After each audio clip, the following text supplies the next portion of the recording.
Welcome to episode 46 of the movie Lighthouse, shining a light through the fog of film. My name is James. I'm Laurie. And I'm Wyndham. And we are caught in a time loop. Yeah, it's deja vu. Yeah. Chocolate mousse. Yeah. Escargot. The balls let us down, or maybe my recording system let us down, but we are... Your balls let us down. We are doing 2008 again. Again. It was such a good year. Such a good year. It needed it doing twice. Anyway, never mind. How is everybody? Yeah, right. Life is, I don't know why, but it's just, it's great. And then it's challenging and I don't know. Yeah. All right. How are you? How's your new addition to the family? Oh, yeah. So I hope it's okay with you guys, but I'm trying a lighthouse trainer, but we've got a Starsky in the house, and Starsky is a black dog. They are. Oh, nice. What kind of a black dog? Everyone keeps asking me that, and I still need to get my teeth around it. I think it's a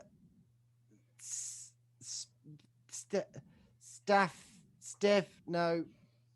It's a collie and something else, and the something else is the main thing it is, and I keep forgetting. Setter, there you go. Boom, did it. So your daughter must be over the moon. She's over the moon, and then some, and dim sum. Good stuff. And how about you, Wyndham? How are you? I'm very well, thank you. Yeah, I'd agree that life poses its challenges and that, but I'm a qualified yoga teacher now since we last spoke. So. Hey, congratulations. Look at that. Wow. I'm going to be slugging it around this pokey lighthouse forever. And, exactly. Got to think of the future. Yeah. And me and Wyndham went Not too much, though. You could just see us as like a side hobby or whatever. Me and Wyndham went out with the producer of one of our films this week. Oh, yeah, guy, what's his name? Jasper Graham. He's got two names. It's like bought one, got one free. Like Wyndham. Wyndham and his James. Oh my God, yeah. But I don't count his first name as like. Yeah. Well, that's just. I'll leave it there.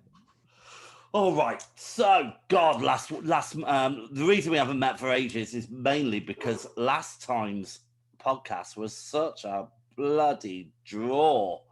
It was unbearable. It wasn't a draw. It wasn't unbearable. But well, I was blown away by your thoughts on Akira. You're like, well, it's all right. What? That absolute masterpiece in manga history. Yes, all right. Anyway, but then we obviously did Graveyard of the Fireflies as well, which is just heart wrenching. Well, let's not go over it again, should we? Yes. Oh God, I feel drained. Has anybody got any news before we kick off this wonderful podcast? Yeah. Hi, hon. How's it going? Nah, my news is always about the same thing. So I've been banging on about the same thing for it feels like 3 years. Star Wars. Right, so Star Wars news. It's not Star Wars news. It's about Wes Anderson's film, and I've completely forgot the name of the title now. It's basically the love letter that he's made. I think he made it a couple of years ago. It was due for release, I think, early this year or maybe even latter part of last year. It's the Something Bureau, where it's a love letter to the French press back in the day. High quality information there, Dal. I know. Something Bureau. Wes Anderson. But it got a 9.5 minutes. Can you mime it? Ovation at the Cannes Film Festival. They do that all the time. Do they? Yeah. Are you sure it's not called The French Dispatch? Yeah, there you go. That's what it is. That one. But 9.5 minutes. That's going to blister, right? Yeah, right. Or at least chafe majorly. I bet that. Yeah, I bet. Anyway, what's it about? Can't remember. It's about like the French press. That's it. You got your Bill Murray in it. It's a Wes Anderson film. I think you kind of know what it's going to be, but it sounds like it's going to be a really good film. I find him a bit depressing, Bill Murray. It's got quite a few names in it. It's got Timothy Chalamet, Owen Wilson, Tilda Swinton, Leah Sidhu, Elizabeth Moss, Benicio del Toro, Bill Murray, Ed Norton, Adrian Brody, Frances McDermott, Willem Dafoe, Christopher Waltz, Liv Schreiber. Bloody hell. No wonder they were Bloody clapping hell. for 10 minutes. Angelica Houston, Henry Winkler, Jeffrey Henry Wright. Winkler. Yeah. Now we're talking. Oh, they're all in it. That's wet your whistle, isn't it? It certainly has. Right. Any other news? I haven't got any. It's I haven't got any. Been a bit dry, really. Yeah, fuck it. Let's be dry. All right. Well, let's just move on to In the Beam.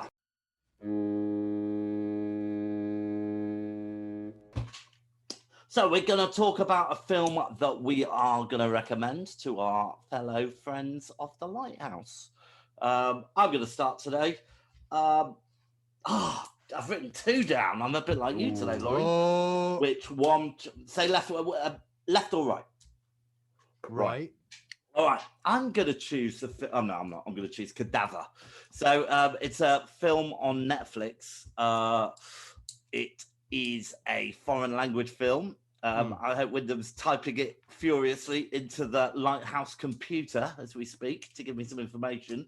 But basically, it's set in like a post-apocalyptic world where there's no food and no entertainment. And so this family get an invitation to go to the theatre. And she used to be an actress, so she knows all about the theatre. So they go to the theatre, and it's like a kind of installation sort of theatre, you know, site specific where you walk around, but you don't just walk around, you get killed. And then you get eaten. So What? yeah, it's great. It's brilliant. It's really, really. So we're in a world with no food. Yeah. So it's in the starving aftermath of a nuclear disaster. Here we go. A family of 3 attends a charitable event at a hotel, which takes a dark turn when people start to disappear. Mm-hmm. May have given away a bit of a spoiler there, but it is called Cadaver. Anyway, it's great. It's really, really very good. Yeah, that does sound good. I'm gonna check it out. So what I'm sure That will be on Netflix. Is it French? Did you say? Oh, I don't know. Wyndham? Oh, it could be. I can't remember. It was ages ago when I watched it. I can only remember it. Latrine, Norwegian. Oh, it's Norwegian. Oh, right. There you go. Actually, no, it just says the language spoken is Norwegian. It could be French, and they're just doing it in Norwegian. I think Or it it might was be Norway. Norwegian. It looked pretty grim. If I say what I'm going to say next in Dutch, can you guess what I'm saying? Oh, yes. Ho ho ho! Stop your pardon. You know what that is? No. It sounds like I'll go again. Ho ho ho! Stop your pardon. stop your pardon. Stop your pardon. I'm going to say ho, ho, ho is no, no, no. So, no, no, no, stop talking. It's whoa, whoa, whoa! Hold your horses. Well, close enough. Yeah, Where'd you learn that then? At a desk. Great. Go on then. What have you got? What delights have you got to show us? It is a delight. It's Hammer Horrors, 1974, Captain Kronos, Vampire Slayer. Whoa! Yeah! Captain Kronos, Vampire Slayer. Yeah, Captain Kronos, Vampire Slayer. So I don't know why this film is not more well known, because obviously Hammer Horror, you know, we all know their kind of films, you know, the Gorgon and, you know, even the... Do we though? Well, I think we know the kind of flavour of them, but I bet you wouldn't be able to name me 10. Do we do that? Yeah, go on. I think James is expecting it to be a thin episode. Go on, name 10 Hammer Horror films. We've got 30 seconds. Time starts now. No. Right. Oh. Captain Kronos, Vampire Slayer. Brilliant. So basically it's kind of like a little bit like that kind of Clint Eastwood setup. So you've got this blonde guy, you know, on his horse riding into town, and shortly films that start like that. I love that shit.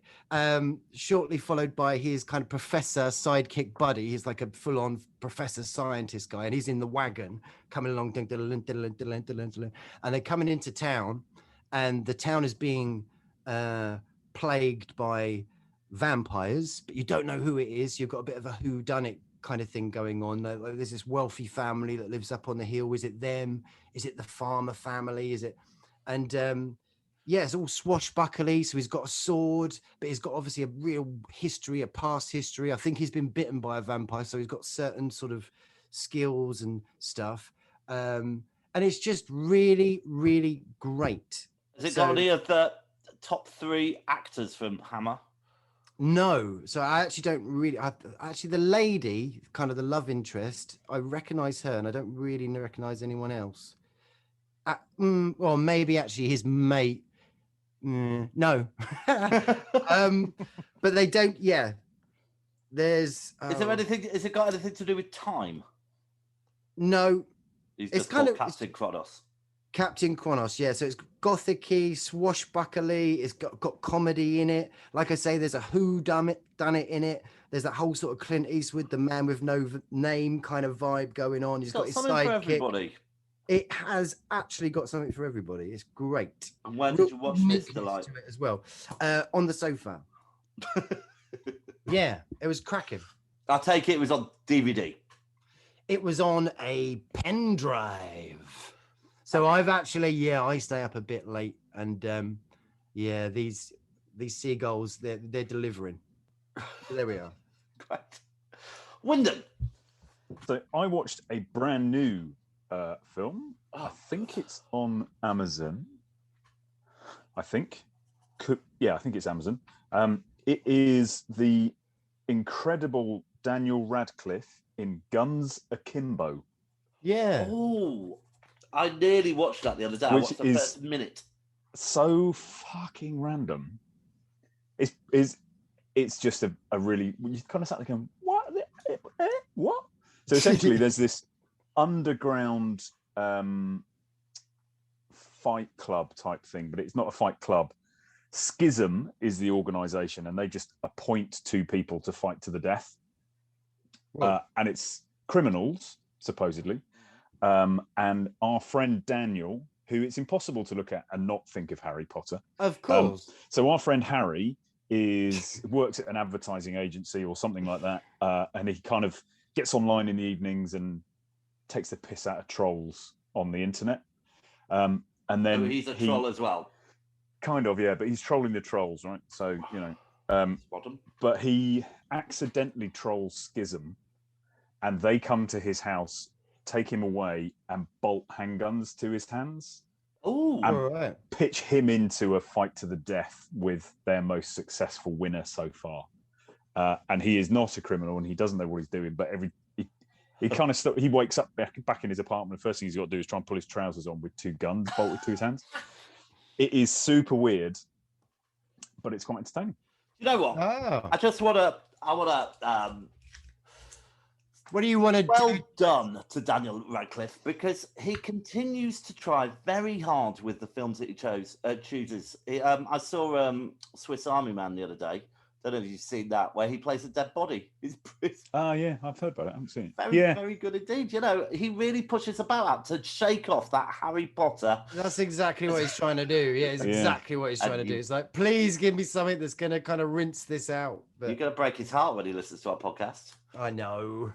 Oh, well. It's good. I mean, he's obviously got the choice. He's not exactly working job to job, is he?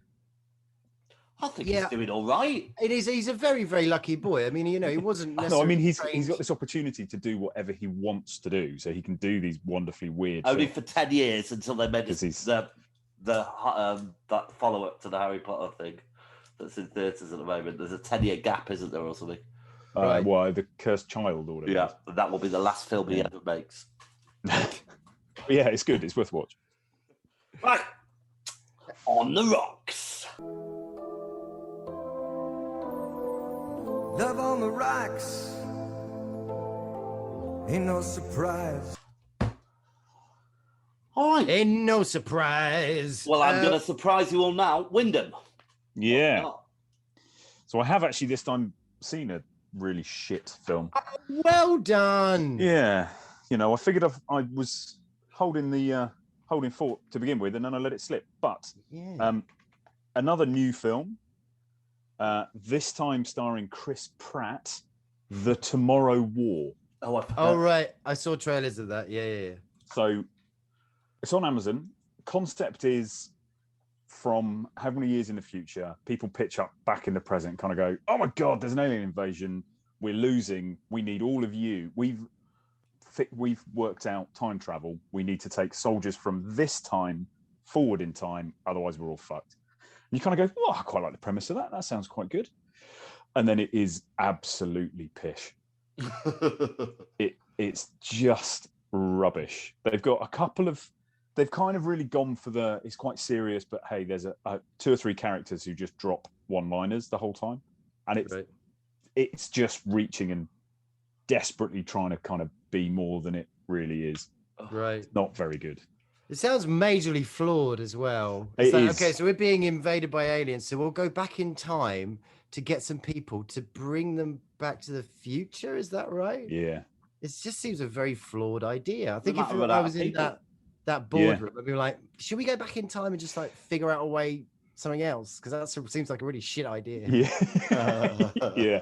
Exactly. You are sat there throughout the whole film, kind of going, why didn't they do that? Why did tell them what was going to happen? Exactly. Ugh. Yeah. And then towards the end, put a bit go on the lottery or something. Yeah, the resolution to it all is a bit. Chris Pratt's character is a high school chemistry teacher or physics teacher or something like that. However, it's fortunate that he knows people. Why he knows these people, I don't know. That at one point he can get hold of a transport plane. No, a military transport plane and all this kind of stuff. It's like he's got contacts. He has got contacts, but it's rubbish. Oh, I'm glad you found a sack of shit because we could rely on you. You used to have a sack full. You did, yeah. Your taste is. Well, he's turned up with his big fat sack, and it's just like it was empty for ages. Well done. How about you, Laurie? My sack is dry, kids. Is it dry? Yeah, I went down there, kind of deliberately looking, but nah, nothing. Right. Well, I've got one. Godzilla, King of Monsters. Oh, don't say that. Oh, it's just unbearable. Really? Yeah, it's got every cliche under the sun going on. I mean, you know, it's just I don't understand why they make these things. You know, there's enough shit out there in the world as there is, and you know, just adding more. I got to the last 12 minutes and turned it off. Oh, see, that's infuriating. Yeah, it was just stupid. You know, so you had, obviously, with loads of monsters this time, you had Mothra, which is a giant moth. Amazing. Yeah, well, I much prefer the original Japanese films where they're just in suits fighting over like cardboard skyscrapers. Much more interesting. But it was just awful. Really though, I mean, like in the cinema, just really leave your brain at the door, kind of thing. No, it's not even that good. Yeah, it's just it was unbearable. Just watch something else. All right. Okay. And what's that noise? There's a lambooner. It is a trailer trawler chugging into shore. Do we have a shore? Do we have a beach? Sure, we got a shore. Right. Shingly Shore. So, I've got a few trailers for us. The new trailer for the Candyman is out. That is coming out very soon in August, and we're all going to see it as a little trip. You'll be pleased to know. Oh, fantastic! Yeah, in August, nice. huh? So that's brilliant. It looks very good. I think they're going to do a remarkable job of that. I'm hoping. And then the other one I have seen is Halloween Kills. So we certainly need another Halloween movie. Well, I agree. We really don't need another Halloween movie, but whoever made the trailer, hats off to them because it really, really works as a trailer. Pulls you in, it really makes you want to see the film. Oh wow, cool. They've kind of also got to the point on IMDb with the Halloween movies where they, in their précis, they don't even bother now. It's the saga of Michael Myers and Laurie Strode continues in the next thrilling chapter of the Halloween series. There you go. The eagle-eyed viewer of the trailer would have noticed 3 children murdered in Halloween 3 masks. Oh, Thank you. yeah, the silver shamrock right Yeah, there. it's got a little nod to that, which I thought was It's got nice. Anthony Michael Hall in it as well. It's And good to see who's him he when working you get again. home? He was the young dude from Breakfast Club and Weird Science and Oh, right. Yeah. all those What films was ago. the ginger hair kid? The Kind blonde of, kid. Yeah. blondie, gingery. Yeah, He's yeah. old now. Yeah. Is it? Yeah, I He's saw back him in working, an which is nice. episode of that 80s program I was watching, which I can't remember the name of anymore. Yeah, he's put up his last flat roof and he's back acting. Bergerac. Bergerac. Right, let's get on because Hold we on, need. I've got a trailer trawler. Oh, what? What? Go on then. What have you got? Suicide Squad. Oh, yeah. Oh, I haven't New seen Suicide Squad. Directed by James Gunn. It's got loads of big names in it. Margot Robbie's back, Viola Davis is back, Idris Elba is in it, Joel Kinnaman is back. And essentially Peter I think Capaldi. is he? Oh, Yeah. not that far. But essentially I think we've had this conversation about DC and Marvel and their different approaches. Yes, yes. And they've evidently, like we said, they've just gone, we've got to make it funny. We've got to lighten it here. So they've got Sharkman. They've got Sharkman, lots of one-liners. It's all a bit slapsticky. Yeah. But Who that's knows how it's Marvel, going to go man. down? DC, well, fingers crossed it goes well for them. But I mean, I like, think DC, I think that their darker stuff, their darker, edgy stuff, I think that works. And when they try and do the kind of Marvel-y, This doesn't land. I'm not sure if they're trying to do the Marvel thing.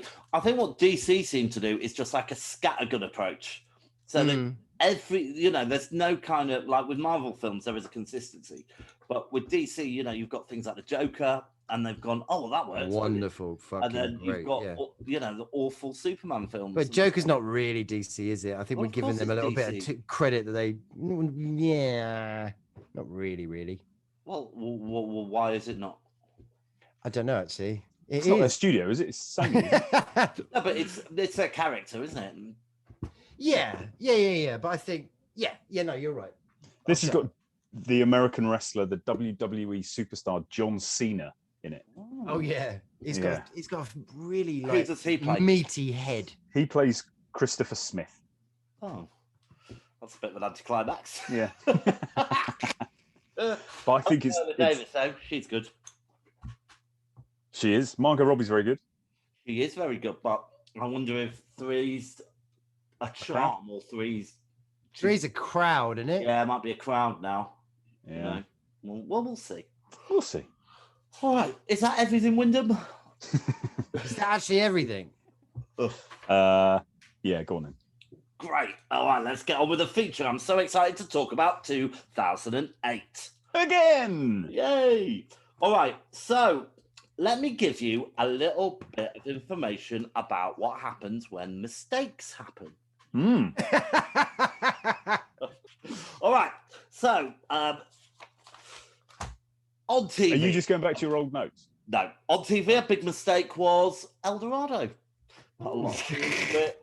Only lasted a year. I quite liked it, but nobody else did.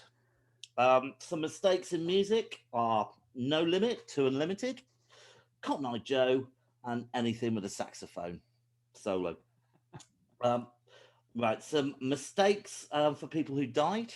Sonny Bono skied into trees and died. That was a bit of a mistake. Whoops. Elvis famously died on the toilet, even though everybody tries to deny that. That's coming out soon, isn't it? Is it next year or something? Yeah. We're going to find out. Well, Elvis's autopsy. Absolutely. And Mama Cass Elliot died because of a sandwich, which actually isn't true, but everybody thinks it is. So we will continue that myth. What sandwich? Ham.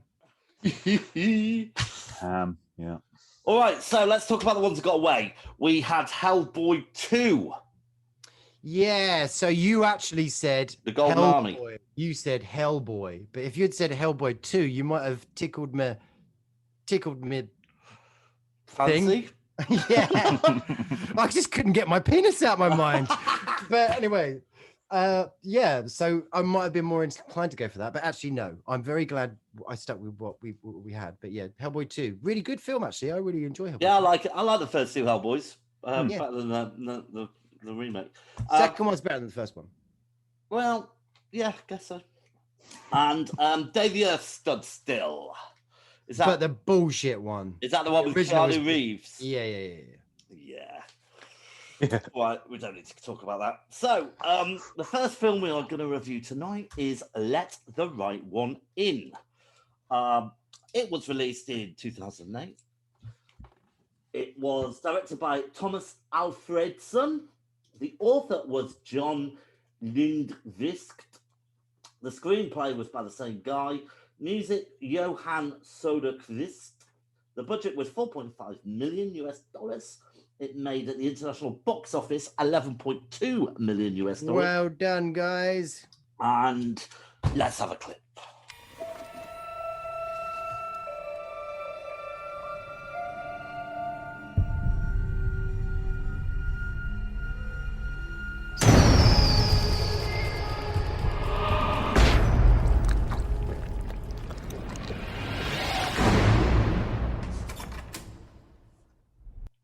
Here we are. Look, eh? Oh, I Hey? didn't do the notable actors. Oh, God. Do you want to do notable actors? No, not really. Like, I'll just say the first. Right, Kare Hedebrandt as Oscar, Lena Leanderson as Ellie. That'll do. That'll do.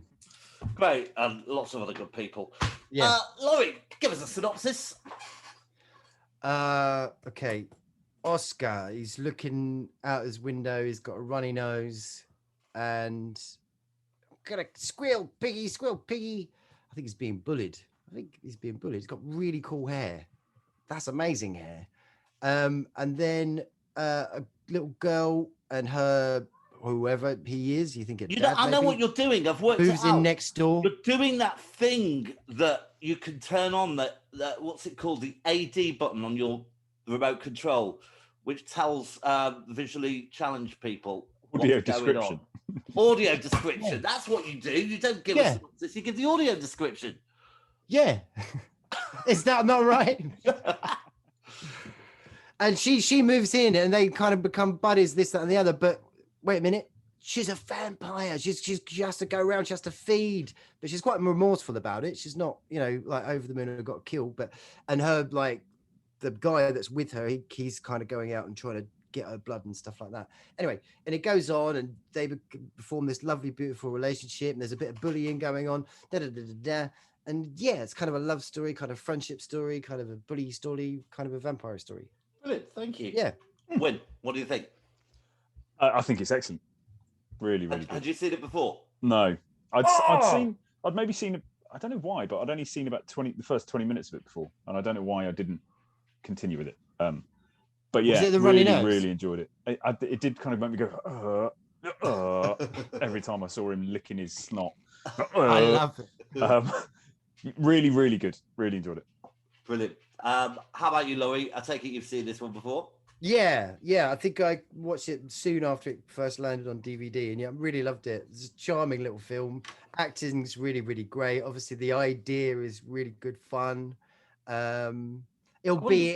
It's not my kind of vampire, but that's fine. I'll forgive it because it's just so sweet and lovely. Brilliant. I saw this at the cinema. Massive fan when it came out, and it hasn't lost any of its charm for me. Watching it again, I loved it. I think it's brilliant. I think it's a really nice, refreshing take on the whole vampire thing. I mean, would Eastern Bloc be the right kind of description of this kind? I would say absolutely, yes. They're Scandinavian, aren't they? But it's got that whole kind of communist. It's got that austerity of Yeah. Scandinavia, but not. Oh yeah, I guess so. Yeah, all right. Yeah, I guess. Go. I'm going to say no, not at all, actually. Well, I don't want to offend anybody. It's absolute rubbish. But yeah, there's lots of snow in it and like concrete and stuff like that, and lots of jackets and you see lots of breath and obviously running noses and stuff like that. It's got a very clear style. I think style is key in this film, isn't it? Like I was saying, with the snow, with the architecture, with the color palette, really, because it's quite colorless, I guess. Yeah, that's true. I've got austere, brutal beauty in my notes. Yeah, I'll check that out. Look at that. Wow. Sorry, I'm just trying to. It's been ages since I saw it. Yeah. I'm looking at my notes too. Right. Well, one of the things that I thought was quite interesting that you never see in kind of usual films about kind of coming of age or kind of vampire stuff, really kind of focused on the kind of quirky, awkward adolescence of these kids, Mm-hmm. which was quite disturbing in itself, really, I thought. Yeah, absolutely. Yeah, so Yeah. Oscar's being bullied, and you really kind of get close to him and you understand him, and he is a bit of a wally, but you kind of get where he's coming from. He's got some macabre interest though, isn't he? He's got this scrapbook of murders and stuff like that the story doesn't really go too much into. But Well, that's what happens. People who get really bullied turn into murderers, don't they? Well, yeah, and that's yeah, of course. And they when you start thinking about obviously where that character was now going on to, where you see that last shot, it's like as much as you love him and her, this lovely relationship they've got, it's actually like, oh god, that's gonna get dark. That's gonna be really freaking dark. It's going to be I'm jumping massively ahead, but the Per Ragnar character, well, he's the actor who plays Hucken, who is the kind of who you think is a father, old man you think is her father. Yeah. Suddenly it's like, oh fuck, Oscar is just him. Yep. So what age was that bloke when he encountered Ellie? Yeah. And that was a very nice touch. I mean, God, nobody has a very good time in this film at all, do they? No, and it is absolutely one of those films that just underlines again and again that kids are fuckers. They're just awful. He's poor little Oscar. His parents have separated. Well, yeah, he's not a fucker, is he? Well, by the end of it, he is. He's got a scrapbook of murders, and he's quite a violent little thing. Fucker in the making, yeah. But he has to put up with his trousers being put in a urinal and pissed on. He has to walk home in his pants, and it's Sweden in the middle of winter, so it's cold. Mm-hmm. And well, kids coming up to him shouldn't he? saying, "Squeal, little piggy, or I'll stab you." Well, and then Ellie, there she is. She's on the climbing frame, in that beautiful kind of snow again, and they have that little chat. And is that the first meeting where he's got his little Rubik's cube, and he's like, "Yeah, you can have it." And she goes off and we don't actually see her jump onto the climbing frame, do we? We just hear it, I think. She just appears, but when she jumps down again, there's this lovely little detail where as she jumps down, it's almost like half floating, half kind of jumping, very subtle, but you can say that wasn't normal. And hats off to her acting as well, because I noticed she had to do that scene without any shoes on. In the snow, and that reminds me of the time that I was an extra in Les Miserables when they didn't give me any shoes for the whole fucking night shoot that I had to do, even though I was right at the back and no one could see us. Did you have to have your pies out? Were your pies out all night? All night, and I was next to this guy who every time the guy said action, he came and pushed me. I was going, "What the fuck are you doing?" It's like, we're not even in the shot. It's like, "Yeah, we've got to be raucous." It's like, "Well, be raucous somewhere else." No fun. Poor James. Yeah, well, she suffered it. This actress. She was in amazing. Shot, though, right? She was in shot. She got and barefooted. But these big grey eyes, I think they may have just slightly enhanced them, maybe digitally. I don't think they did. I don't think they would have had the technology to do that. I mean, do you mean with makeup? I don't know. I mean, you could have given her contact lenses. Well, no. There were sort of techniques going on where they kind of manipulating eyes. You remember, like Black Eyed Sun or whatever it is by Soundgarden. I think that had a big eye moment. Anyway, blah blah blah blah. That would have cost shitloads to do. He's got a big bubbly nose, which I love.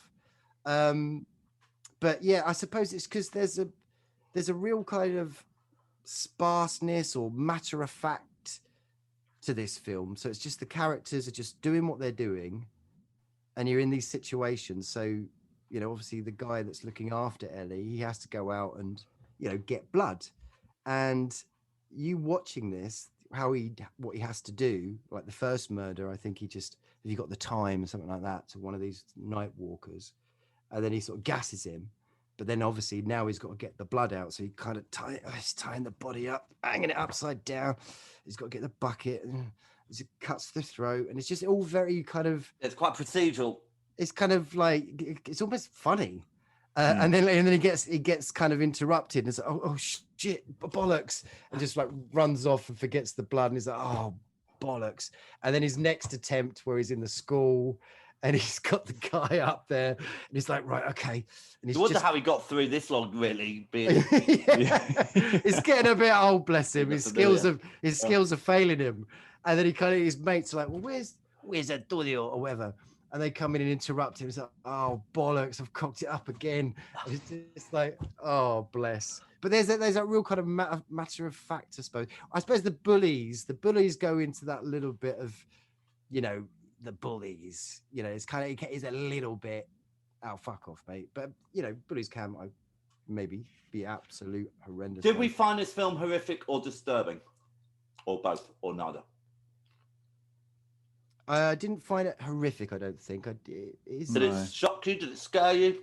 Did it repulse you? No. No. Oh.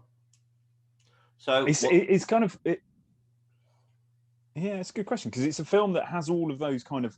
It's a relationship film that has a vampire in it, and it's all the different relationships you kind of see throughout. So there's a group of old men and his girlfriend who go out and get drunk every night, but don't do really anything else. And and then he's miserable only got getting one person. drunk. Yeah, he's only. What happens when a got one vampire person in comes his to a life. really boring town? Maybe. Yeah, and it's the relationship between Ellie and Hacken that even when he fucks up again, realizes he's not going to get away, his first instinct is to pour acid on his own face so that he cannot be identified, so they won't link it to her. So he's just protecting her at all costs.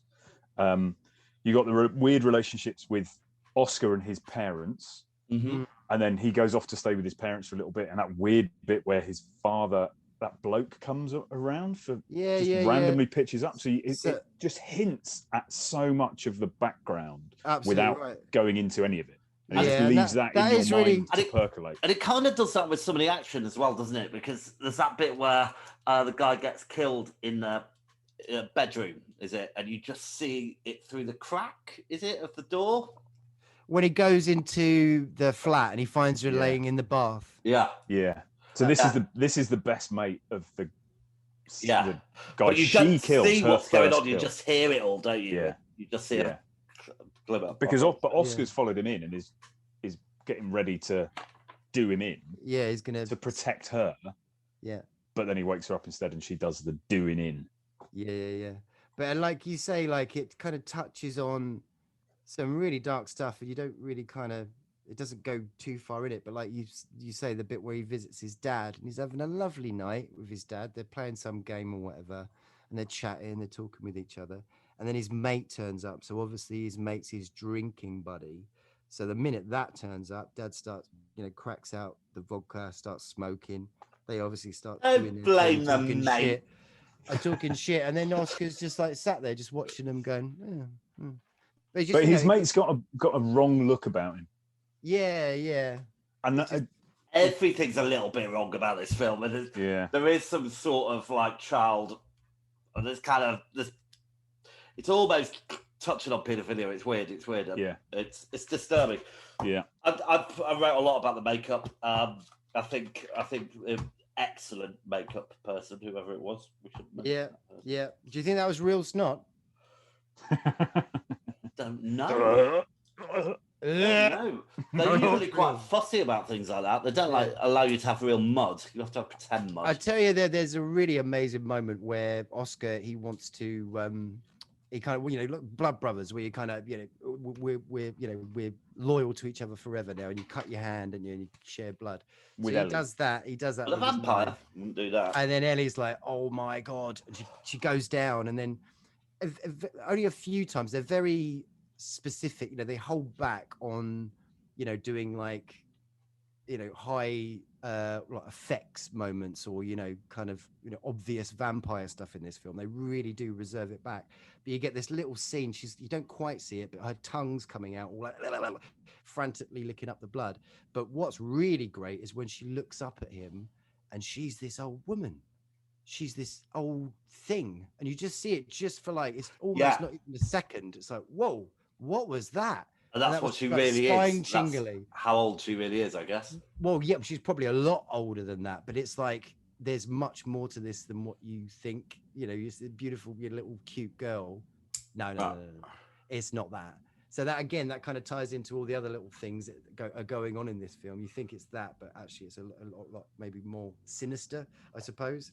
Apart from the obvious bully shit. Something I didn't like was the music. I thought it was intrusive and over sentimental. Oh no, I really like the music actually. So I've got the opening with like the large orchestra. There's loads of stuff going on, and then you got a lot of piano as well, like really kind of reserved, tender piano, little strings. And then you got some really funny. What was this film? Norwegian? Sorry, Swedish. You got this really great kind of 60s Swedish, almost like a Eurovision song that he's dancing to. You remember that? It's really cool tune. I like the music to this. Right, well, I think I'm finished with my notes. Wow. Anyone else got anything? There was a great Does it stand up today, 14 years later? Yes. Yeah, definitely. It does. Yeah, I agree. That whole kind of Ginny, who is the girlfriend of the guy whose mates get killed. Very good. She gets, so Ellie has, the guy who's looking after Ellie has fucked up and gets caught, goes to hospital with his acid melted face. Ellie goes to hospital and helps him out of the 5th floor window at his request to protect her. She's still hungry, so she's just dropping on people trying to eat them. Drops on Ginny, bites Ginny, doesn't kill her. Gets interrupted, so Ginny starts to turn, and that whole bit, her little kind of degeneration into the point where she just catches fire when the sun touches her skin. I just love that whole little sequence. So you're saying the best cat attack ever. Yeah. It's great. I mean, that is actually a bit of a feature of the Lighthouse, by the way. Cat attack. It used to be a thing. We've been sparse for a while, but we need to bring it back. We need more cat attack. What other cat attacks have we seen? There's been loads of cat attacks. There was, I think it was Reanimator or whatever it was. Yeah, with the cat attacks. Yeah. The incredibly shrinking man, whatever it is. We've got loads of cat attack, man. But that whole bit for her, like I said, this film reserves itself in a way with the whole vampire stuff. It doesn't go for the obvious stuff, but that bit they really have some fun. I mean, even the bit where actually the hospital, like you see one of the nurses walking out of the hospital, you see the shot of the building, and then all of a sudden you see Ellie climbing up. Yeah. Well, she's halfway up, isn't she, when the shot broadens out, but she's stationary, so you don't notice her. And then she starts moving. So brilliant direction. Bits of fun they have, not too much of it. Yeah, and the other big one is when Oscar rescinds her invite into his flat, and she says, "Well, you have to invite me in," and he says, "Well, what if I don't?" And to prove her kind of love for him, she walks in, and the effect of her just skin splitting and blood coming out of her, and he goes, "No, you can come in, and she kind of starts healing. But yeah, there are only 2 or 3 of those vampire moments. Yeah. That's a bit like the third Gremlins rule, isn't it? It doesn't really make sense when you hold it up to a lot of scrutiny. Well, it does in this though. It shows you exactly what the shit goes down. No, but why would that be? And what's the boundary line? And does a garden count? Does the garden count? No, the garden doesn't count. All right. Any memorable lines? I haven't got any. I mean, it is in Swedish, yeah. So it would just be. The end is good though. We're going to talk about the end. Yes, we will talk about the end. Who wants to go first about the end? I can't remember the end. What happened at the end? So Oscar is dancing to again another great piece of music on his little tape player, acting like a rock. I remember now. He's on the train. Opening his, when you do that with the water in the swimming pool, you're opening your mouth and it's just like half in your mouth, and you're going. Anyway, He's in the pool, he's right? So good. the pool Yeah. thing. He's He's doing in a his swimming exercise. pool doing kind of aquarobics Aquarobics, yeah, to a Yeah. great track. Idiot. and drinking the- far too much of other people's urine. Ah. But then the bullies come in and then they kind of hold his head under the water. Well, it's the bullies and one of their older brothers. That's yeah. it. So the stakes have risen. Yeah. And the older brother says, I'm going to hold your head under for 4 minutes. Something Yeah. like that. 3 3 minutes. 3. If you can hold your breath for that long, then fine. So you get it from Oscar's perspective as his head gets pushed under and he's trying to be super calm. And then you see the hand on top of his head. And then suddenly there's stuff happening you can just see above the water. There's something happening. And then an arm falls in next to him, like it's out of Jaws. Yeah. And then suddenly there's just fucking carnage going on and body parts and a head. Yeah. Brilliant. It kind of pops up and there's just dead bodies everywhere. It's actually flawed, that scene. I won't want to. Oh, yeah, I will Don't say. ruin it. Why is it flawed? Well, the way the guy's standing, like big brother bully, he's Fingers holding the his wrong way head round. down, so you'll see his hands the wrong way round. Plus, as well, if a vampire had come in, he's holding his head down the thing, and they're killing all these kids all around him. Why is he still holding his? It'd be like, Frozen in I'm out of here. Yeah. yeah. Yeah, he's frozen in terror. That's what it is. But yeah, the hands all the wrong way around and everything. So it is a bit flawed, that bit, but it's cinematically. Oh, you've got to forgive it. It's really great. Got to forgive Completely forgive it. Completely forgive it. And then obviously that real ending, you then see obviously Oscar. He's left home. He's on the train, and they've learnt Morse code. They used to talk through the wall with Morse code, didn't they? And he's obviously tapping to Ellie on the box that she's obviously hiding. Yeah, and he's got a and life. it's very sweet. Yeah, Well, and you think, oh, that's lovely. And then you start thinking a little bit longer as the titles come out, going, oh, fuck. Prison that's sentence for him. really bad. Has anyone seen the American remake? No. Don't be daft. Great. All right, should we score it then? Yeah. Yeah, all right. All right, Wyndham, performances. Oh, hold on. Performances 7. Laurie, 8. 7. Effects, Laurie. 8. I'm sorry, I'll have to go clockwise, and I've just started off. I'll do that bit again. Ooh. Effects, Laurie. 7. Wyndham, 7. 9. Plot, 9. Laurie. 8. 7. Rewatch factor, Laurie. 7. 4. 8. Direction, Wyndham. 8. 8. Oh no, 7. 9. Sorry, 9. 7. Great. Cinematography, 10. Wow, you really like this film. Well, yeah. Well, yeah, I do. Yeah, no, yeah. 8. 9. Wow. Sound of music, Laurie. 7. 9. 3. Originality, Wyndham. 7. 9. 7. Enjoyability, 9. Laurie. 7.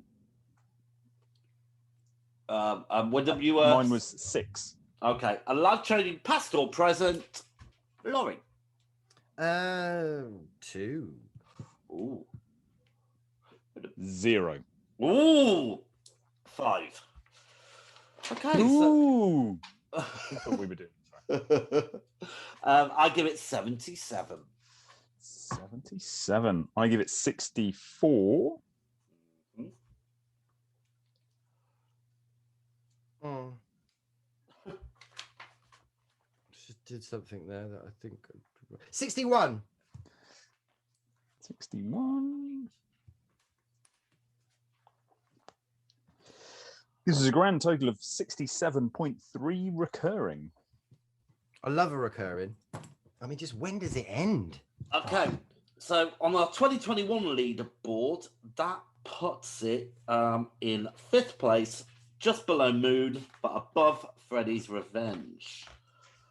And on our bigger leaderboard, our all-time scoreboard. Must be getting congested around the Yeah, it 67 takes mark. ages to update this nowadays. Freddy's Revenge is really good, by the way.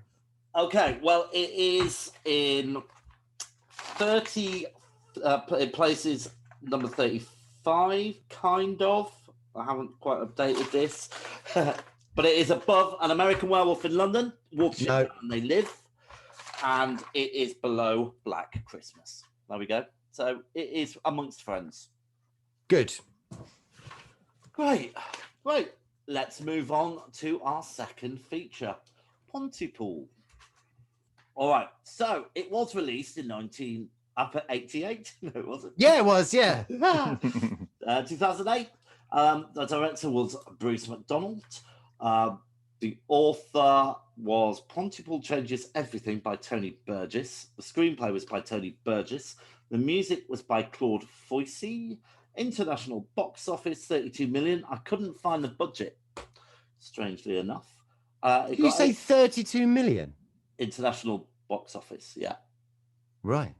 Jesus. Okay. Budget was estimated to be 1.5 million. There we go. And it gets 84% on Rotten Tomatoes. And the producer was Jasper Graham. Friend of the show. Wow. Actors Stephen McHattie as Grant Mazzy, Lisa Hall as Sydney Bryant, Georgina Riley as Laurel Ann Drummond, Harat Alianak as Dr. Mendes, Rick Roberts as Ken Loney, Boyd Banks as Jay, Tony Burgess as Tony, and Rachel Burns as Colin. Let's have a clip.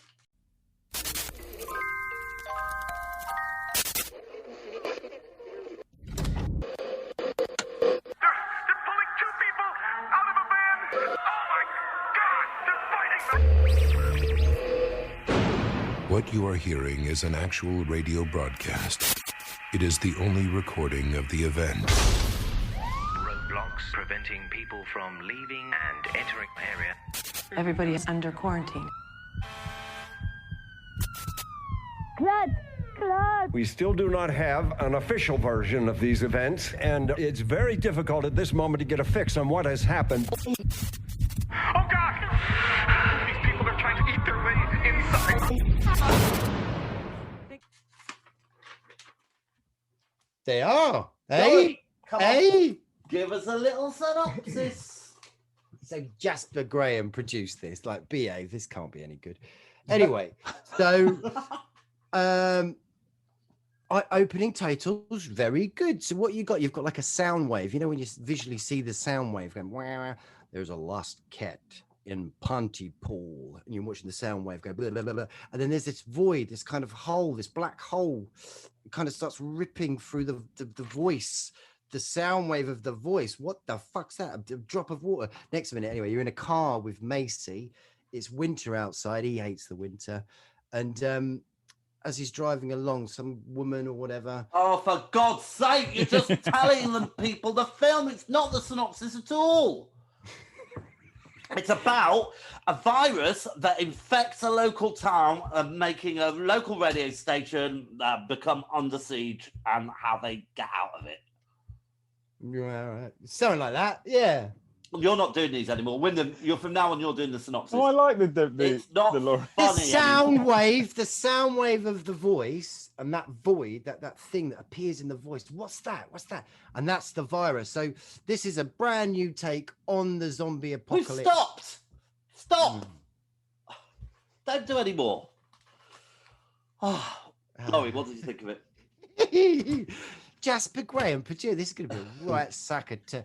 Oh my God, this is really good. I'm really enjoying this. I think this is great. Yeah, I was thoroughly enjoyed trepidatious, it. to be honest, when we started watching it. Intrepidatious. Yeah, because I thought We're sponsored by that word today. This episode is sponsored by shit, what are we going to do? Are we going to lie? What are we going to do? No, of course we wouldn't lie. I did actually have this as my in the beam. You on did? Episode 2 or 3, I think. Yeah. Those heavy And when you said it, I was like, oh, bless Wyndham. Bless him. There's no way I'm checking out that crap.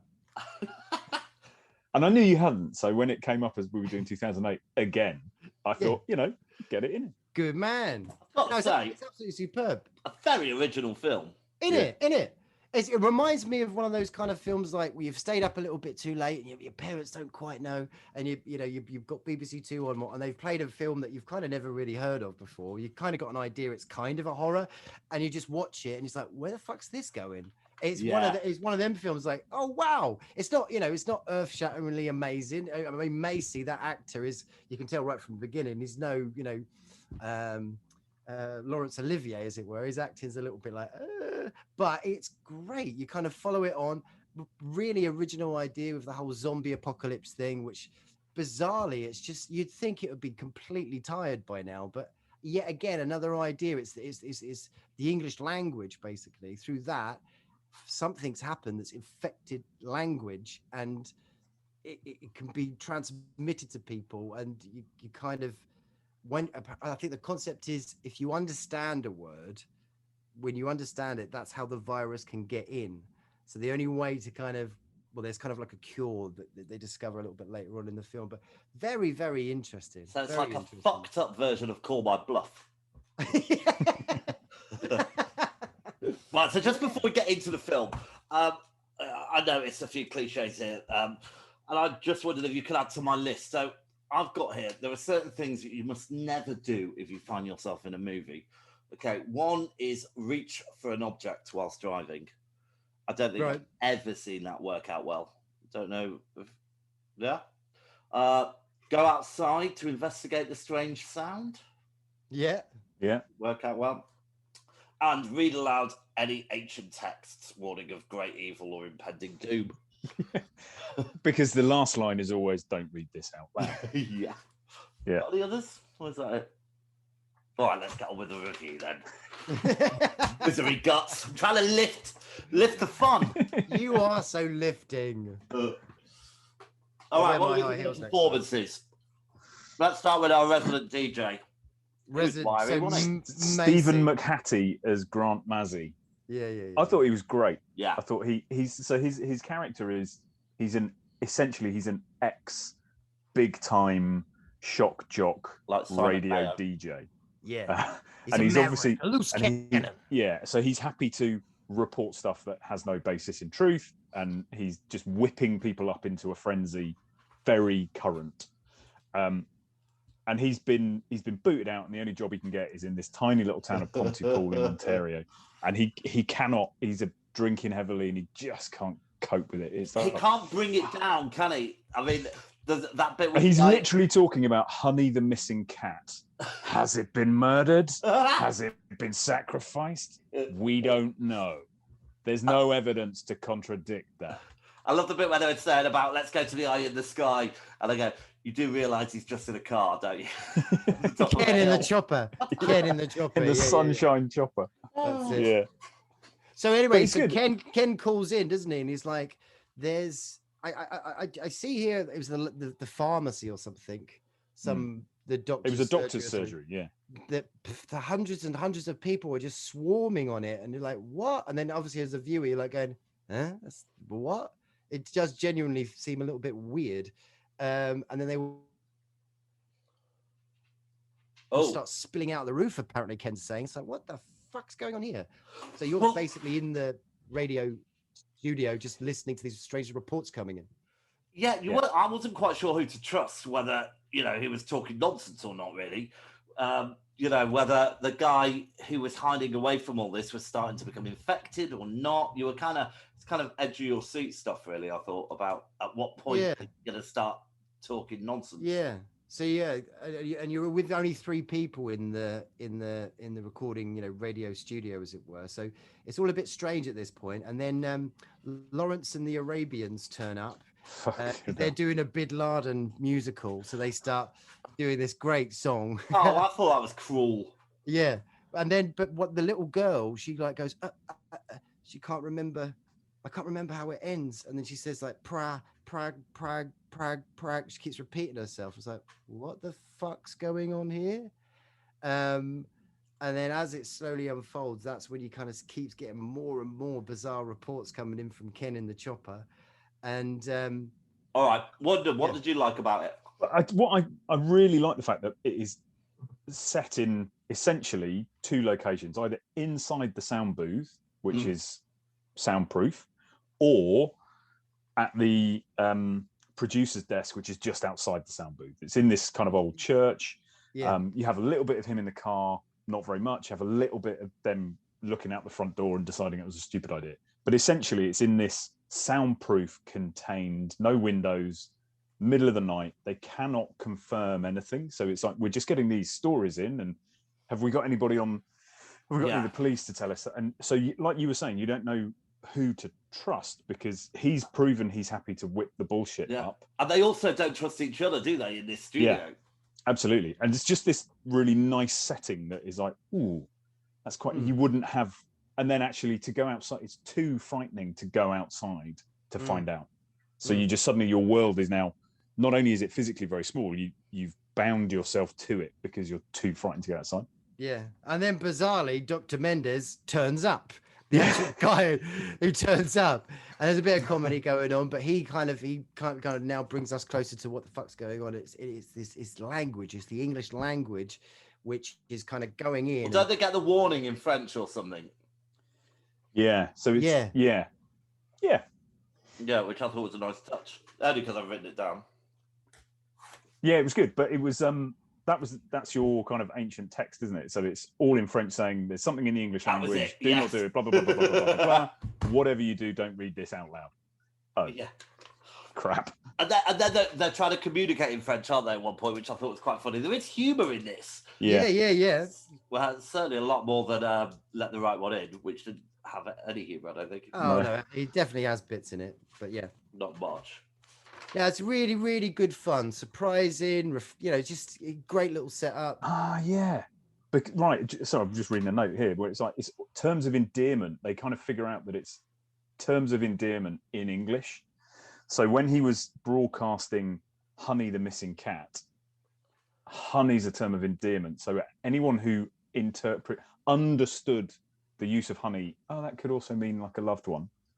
That's then when the infection starts kicking in. Oh, there is a logic to it. He would have been part of the synopsis at the beginning. Yeah. The synopsis at the beginning, a little black hole. He was responsible, yeah. Your synopsis. At least. Yeah. I told you. I'm good at synopsisizing. All right. What else? I recommend it. It's good fun. If you haven't seen it, go watch Pontypool. Really, really good fun. It's one of those films that you'd never heard of before. Check it out. It's good. It does require a little bit of, when Mendoza pitches up, it does require a good 5 minutes of exposition from him to catch everybody up on what's going on. Yeah. And you just have to kind of accept that's what you love about it. It's that kind of film. But it's a tough concept to get your head around as well. And you can easily kind of get to that and go, oh, this is just bollocks, this is nonsense, but you kind of buy into it. Yeah. Does anyone remember Midnight Caller? Yeah, of course. Used to love it. Yeah, me too. What was his saying at the end? What was his sign off? See you later. Oh no, fucking 40 years ago. There's a really good book called Lexicon by Max Barry. I was wondering whether it was before or after this, but it was published in 2013, so follows this. But it has a similar concept that there are these things called were-words, as in werewolf, but were-words. And if you can possess it and say it, then you can get anybody to do anything. And it's just it's not the same concept, but it's not the same premise, but it's a similar kind of concept. Yeah. So if anybody is desperate for a good book, Lexicon, similar sort of thing. Oh. I thought this film took place at night time, but it didn't, did it? It took place at daytime. I think that's just saying that Canada's dark in the winter.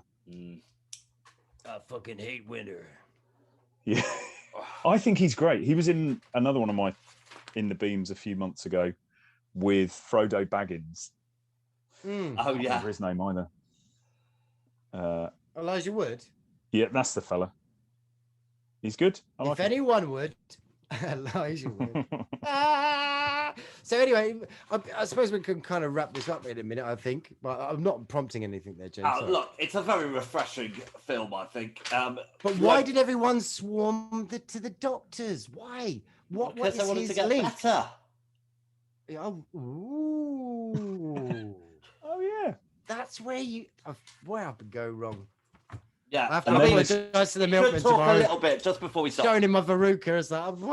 I'm a milkman, man. Leave me alone. The soundscape, the audio for this is phenomenal, and that's the thing that What? sells it. Well, what you hear, because you don't see anything; it's what you hear. You're listening most of the time, aren't you? Could be a Okay. radio play. Do you think phenomenal is quite strong?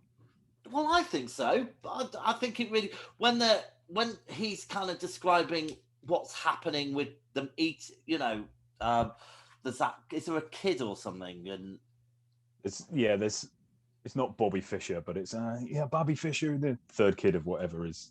Yeah. yeah, it paints a picture with words. All right. Talking of words, has anyone got any memorable lines? I've got one. Oh my God, you're gonna weep me soon, aren't you? That was a really good line. I remember that one. That stood out for me. You dick. There's one earlier by Grant Massey when he says, "I'm trying to piss a few people off because that's how it's done." Great. Well done, Jasper. Yeah, well done, done, Jasper. Yeah, let's see what you pull out the bag next, shall we? Well, he was talking to me. The idea is basically Elizabeth I, and she can talk to fairies, and it's kind of like an Elizabeth I Look, Wyndham, thing do you with know what fairies. he's talking about? And I was like, "That's No, a great idea." Have you ever heard of? Jesus, that worked. I'm going to give it 7 for performance. Is that your pubic bone on the floor? Shut up. Performance is 7, Laurie. 6. 7. Effects, Laurie. 5. Wyndham. 6. There aren't many, but Well, I'm they were going to quite count audio as an effect. And It is. Very good. Yeah. Wyndham, plot. Plot is 8. 9 for me. I'm going 8. Oh, rewatch factor 6. Laurie. I'll go 6. Yeah. I'm going to give 4. Direction, Laurie. 6. 6. 7. Cinematography, Wyndham. I've got 7. Oh, I've got 6. I've got 5. Sound of music, I've got 7. Laurie. Sound of Music, you loved it. So that's a 7 is phenomenal. Oh, shut up. 6. 7. 7 is phenomenal, though, actually. It's a great number. Right, originality, Laurie. Oh, great. 7. 8. 9. Enjoyability, Wyndham. 6. Ooh. 8. 9. It wasn't your turn. Oh. Life-changing, past or present, 1. 0. 4. Well, no, actually, no, screw it. 5, actually. 5. Right. Well, I give it a 69. There's no jokes there. And why does 69 get all the fun? I give it 96. 59. I just think you're 10 out with your scoring, Wyndham. That's all. Why do you think that is? You're always like 10 lower than I am. Laurie? Oh, we've got to count Bear up with me, 10 numbers. callers.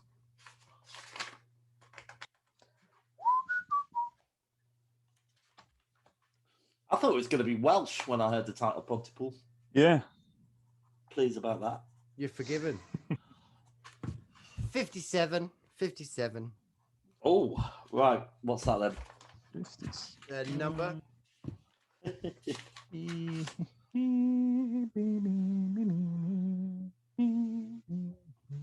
61.6 recurring. Oh, Did it wow. again. We're nailing Right. it. We're back, guys. We No. are back. That puts it just below Brazil, but above Event Horizon.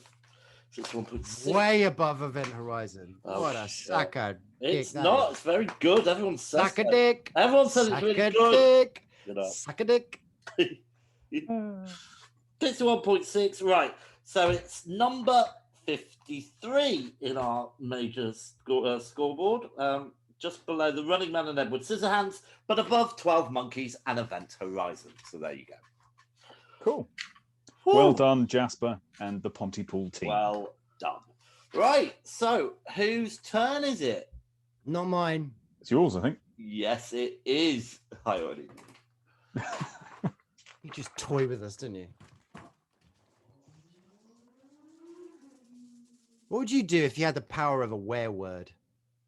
I'd make you take your shoes and socks off, James, and just live. I haven't got his shoes or socks. Just live like So that. That'd be a waste of a word. I'm barefoot. Oh, It's not like a one-time only. All right. You can use it all the time. Don't. While I'm concentrating, while I'm getting into my Sorry. bag. yeah. Please pick a. Oh no. Is it number 6 or is it number 9? Which one have we had before? We might not have had either of them before. Well, it's actually the category that you've assigned to that number. That's the actual pickly bit. It's number 6. Because it could be either. Well, we were talking about this, the 69 conundrum. Oh, this is going to be tough. I'm going to Yeah. choose my favourite. Right. So what's 6? It's none of your business. Oh, Okay. Well, look, 6 is 2006. It's too close to 2008. So Yeah, too I'm boring. going to do Mars Attacks. ooh.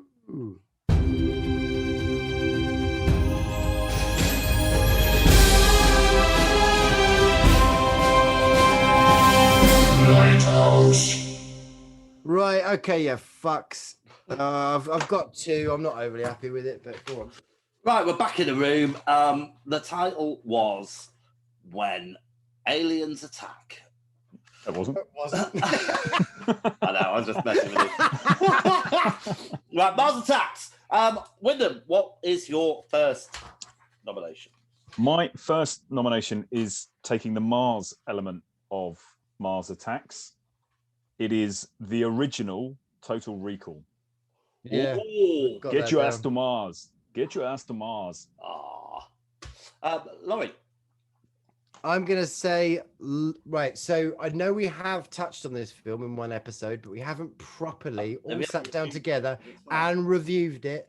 Life Force. Have we reviewed it? I think we have. No, we haven't properly reviewed This it. this is the space vampires, right?